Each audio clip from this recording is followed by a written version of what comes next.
வணக்கம். என் பெயர் தாரக்ஷிதா. நான் மேடவாக்கம் ஊராட்சி ஒன்றிய தொடக்கப்பள்ளியில் 5ஆம் வகுப்பு படிக்கிறேன். நான் இப்போது திருக்குறள் கதை கூற வந்துள்ளேன்.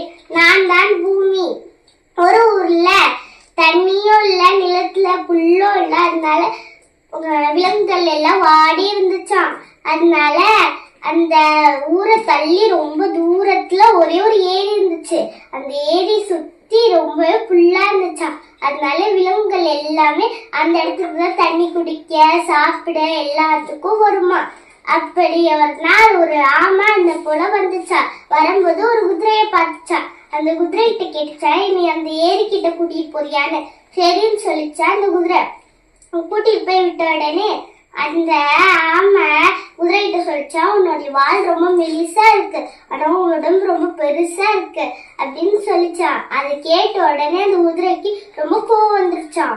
கோவம் வந்த குதிரை அந்த ஆமையை எட்டி உதைக்கும் போது அதோடைய ஓட்டுல பட்டு அதோடைய கால் உடஞ்சி போச்சு. அடுத்த நாள் அதே போல யானை வரும்போது அந்த ஆமை கேட்டுச்சா, நீ அந்த ஏரிக்கிட்ட கூட்டிட்டு போறியான்னு.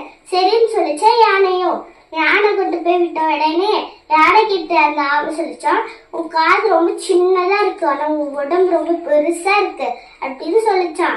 ஆனா அந்த யானை கோவப்பே படல.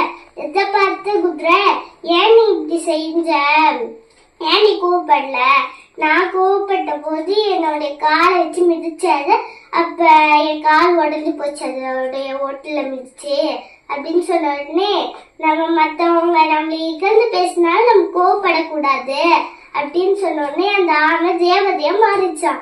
தேவதையா மாறின அந்த ஆமை அந்த யானை கிட்ட சொல்லிச்சா, நீ இப்படிலாம் சொல்றல, உனக்கு என்ன வர வேணும்னு.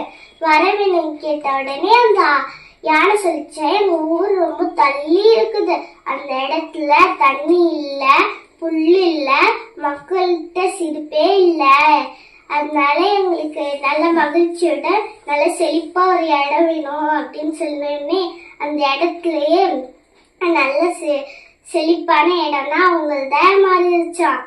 அப்படியே இதைதான் திருவள்ளுவர் பொறையுடைமை அதிகாரத்தில் 151 திருக்குறளில் கூறியுள்ளார். அகழ்வாரை தாங்கும் நிலம் போல தம்மை இகழ்வார் பொறுத்தல் தலை.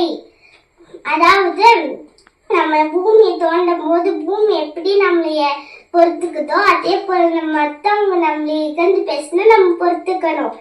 திருவள்ளுவர் இந்த திருக்குறள்ல சேர்த்ததுக்கு நான் ரொம்பவே மகிழ்ச்சி அடைகிறேன். நன்றி, வணக்கம்.